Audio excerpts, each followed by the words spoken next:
Hello everyone, मैं भूपेंद्र। आज हम बात कर रहे हैं 2015 के 6 मार्कर या 5th मार्कर, जिसमें आज का हमारा क्वेश्चन है भारत के गैर परंपरागत नवीकरणीय ऊर्जा स्रोत की चर्चा कीजिए। आपके सिलेबस में भूगोल में स्पष्ट रूप से दे रखा है, पर्यावरण के अंतर्गत भी आता है और भूगोल में भी शामिल है कि ऊर्जा संसाधनों के बारे में आपको बताना रहता है। तो ये क्वेश्चन भूगोल के अंतर्गत पूछा जाता है। तो यहाँ पर आपको किसके संदर्भ में चर्चा करनी, भारत में कुल मिला के नवीकरणीय ऊर्जा स्रोत आपको पता होंगे, उनके बारे में हमें यहाँ पर लिखना है और चर्चा करने यानी कि भारत में उनकी क्या स्थिति है, अब पहले क्या थी अब क्या है, चर्चा का विषय होता है। क्योंकि जब भी चर्चा की बात आती है तो वे आपसे यही जानना चाहते हैं कि पहले क्या था, अभी क्या है और आगे क्या हो सकता है। यही आपको क्वेश्चन के अंतर्गत बताना है। यहाँ पर हम इसी बारे में चर्चा करेंगे। तो शुरुआत में हम बात करेंगे इसकी 100 शब्दों में और उसके बाद 50 शब्दों में। चलिए तो शुरुआत करते हैं हम यहाँ पर। और प्रारंभ में हम लिखेंगे कि भारत में लगभग 900 गीगावाट नवीकरणीय ऊर्जा की संभावना है, जिसमें सौर ऊर्जा 750, पवन ऊर्जा 100 और लघु जल विद्युत जैव ऊर्जा भी शामिल है। ठीक है, ये 100 यानी कि आप GW भी लिख देते तो और बेहतर हो सकता था। गीगावाट की हम बात करें, ये इसमें शामिल है। तो सौर, पवन, लघु जल, जैव ऊर्जा ये सारे किसके अंतर्गत शामिल है, गैर परंपरागत।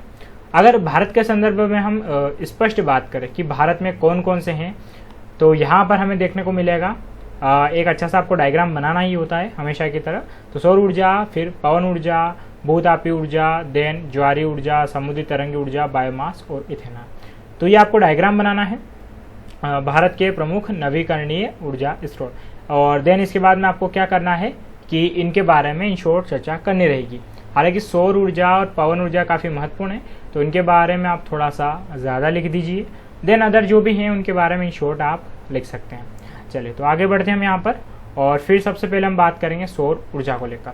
तो सौर ऊर्जा भारत में वर्ष भर में 300 दिन सौर विकिरण प्राप्त होता है, इसलिए सबसे उपयुक्त ऊर्जा स्रोत है। पहला पॉइंट तो हमने ये लिखा। दूसरा ये कि वर्तमान में 20 गीगावाट उत्पादन और 2022 तक 100 गीगावाट का उद्देश्य भारत सरकार ने रखा है।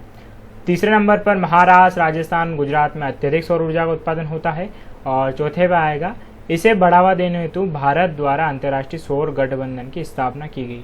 देखिए मैं आपको बता दूं, हो सकता है मेरा उत्तर थोड़ा 100 से ऊपर चला जाए, लेकिन 100 से ऊपर ले जाने का मेरा एक कारण भी था, क्योंकि इस उत्तर में थोड़ा सा हमें ज़्यादा डेटा चाहिए। हालांकि जब 100 की बात आएगी तो मुझे सौर ऊर्जा में पॉइंट नहीं, इन शॉर्ट लिखना रहता था, लेकिन मैं इसलिए दे रहा हूँ क्योंकि इसके थ्रू आपको थोड़ी जानकारी मिल जाएगी, क्योंकि ये डेटा बड़ा मुश्किल से मिलता है और एक जगह तो मिलता नहीं है। इस कारण से आप एज ए नोट्स के रूप में भी समझ लीजिएगा। दूसरा हम बात करें पवन ऊर्जा। तो पवन ऊर्जा के बारे में ये कि वर्तमान में नवीकरणीय ऊर्जा स्रोत में 70% भाग पवन ऊर्जा का। आप चाहे सौर ऊर्जा के बारे में बहुत सुनते होंगे, लेकिन पवन ऊर्जा काफ़ी पुराने समय से चल रही है। और अगर अभी भारत में जो भी नवीकरणीय ऊर्जा संसाधन से जो भी हमें ऊर्जा प्राप्त हो रही है, उसमें 70% हिस्सा किसका है, आज भी पवन ऊर्जा का है। दूसरा है तमिलनाडु, आंध्र प्रदेश, केरल में सर्वाधिक पवन ऊर्जा का उत्पादन होता है। और तीसरा ये कि बढ़ावा देने हेतु 2015 में राष्ट्रीय पवन अपतटीय नीति लाई गई थी। तो ये हमने बात करी पवन ऊर्जा को लेकर। देन उसके बाद हम चर्चा करते हैं यहाँ पर भूतापीय ऊर्जा। तो भूपटल की गर्मी से प्राप्त ऊर्जा जो उष्ण स्रोत व गीजर से प्राप्त होती है वह भूतापीय ऊर्जा कहलाती है और हिमालय क्षेत्र में इसका उत्पादन होता है। आपने बहुत सारी बार न्यूज़ में या सुना होगा कि बहुत सारे ऐसे स्थान हैं जहाँ पर गर्म जल मिलता है। तो उसका कारण है कि वहाँ की भूमि के अंतर्गत जो गर्मी होती है उस कारण से, और फिर गर्म जल का वाष्पीकरण और फिर उससे टरबाइन घुमाकर भूतापीय ऊर्जा यानी कि विद्युत ऊर्जा प्राप्त की जाती। इसमें कुल मिला के कॉमन चीज़ एक ही निकलेगी, वो निकलेगा विद्युत। ठीक है, यहाँ पर जितने भी ऊर्जा स्थल है उनसे प्राप्त तो विद्युत ही करना है और कोई चीज़ नहीं यहाँ पर। उसके बाद मैं बात करूँ ज्वारीय ऊर्जा की। तो ज्वार भाटा से प्राप्त ऊर्जा है कच्छ एवं सुंदरवन हेतु उपयुक्त क्षेत्र। ज्वारीय ऊर्जा आपको पता होगा कि जब ज्वार भाटे आते हैं समुद्र सतह से बार बार टकराते हैं तट से, तो यहाँ पर क्या होता है, टरबाइन लगा दिए जाते हैं जो इन ज्वार भाटों की वजह से बार बार घूमते रहते हैं और क्या होती है, बिजली बनती है। तो ज्वारीय ऊर्जा ये इस कारण से हम इसको भी लिखेंगे। देन उसके बाद में हम बात करेंगे बायोडीजल। ठीक है, जैव ईंधन की। तो पेड़ पौधों से ईंधन प्राप्त होता है, पोंगोमिया जेट्रोफा द्वारा प्राप्त होता है। प्राप्त करना यानी कि जो बायो ईंधन होता है या बायोडीजल जैव ईंधन जिसे कहें, इसमें क्या होता है कि पेड़ पौधों से हमें ईंधन प्राप्त करना है और इसमें खासकर कुछ पौधे होते हैं, पोंगोमिया जेट्रोफा, इसे तो रतन ज्योत कहते हैं। और पोंगोमिया भी एक पदार्थ होता है जिसके बीज से पेट्रोल बनता है। उसके बाद हम बात करें छठा बायोमास, तो बायोमास यानी कि कृषि अपशिष्ट एवं शहरी कचरे से ऊर्जा प्राप्त करना इसमें शामिल है। तो ग्रामीण क्षेत्रों में जो कृषि अपशिष्ट होता है उससे जो ऊर्जा प्राप्त की जाए वो, और आपने भी सुना भी होगा कि बहुत सारे शहर ऐसे हैं जो कचरे से ऊर्जा उत्पादित कर रहे हैं, तो ये भी इसमें शामिल हो जाएगा बायोमास में। और फाइनली हम लिख देंगे फिर कि भारत में नवीकरणीय ऊर्जा स्रोत की असीम संभावना है, जिसमें भारत के आयात में कमी एवं विदेशी मुद्रा भंडार में वृद्धि होगी।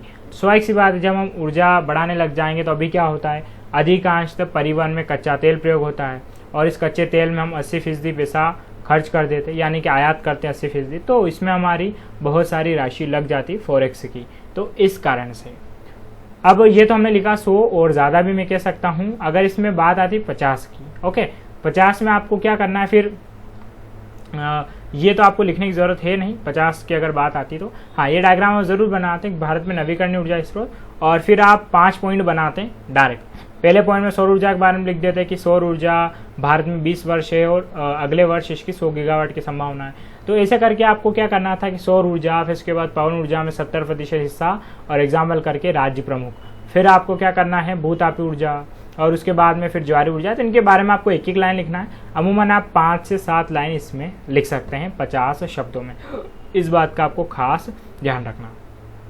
चलिए, तो आशा करता हूँ मैं आपको ये उत्तर लिखने में बेहतर मदद कर पाया हूँगा, और अगर आपको हमारी मदद पसंद आती तो कमेंट करने में कोई कंजूसी ना करें, क्योंकि आपके कमेंट के थ्रू ही हमें प्रोत्साहन मिलता है। तो फिर मिलते हैं हम नेक्स्ट वीडियो में अगले प्रश्न के लिए। आज का हमारा वीडियो यहीं समाप्त होता है। धन्यवाद।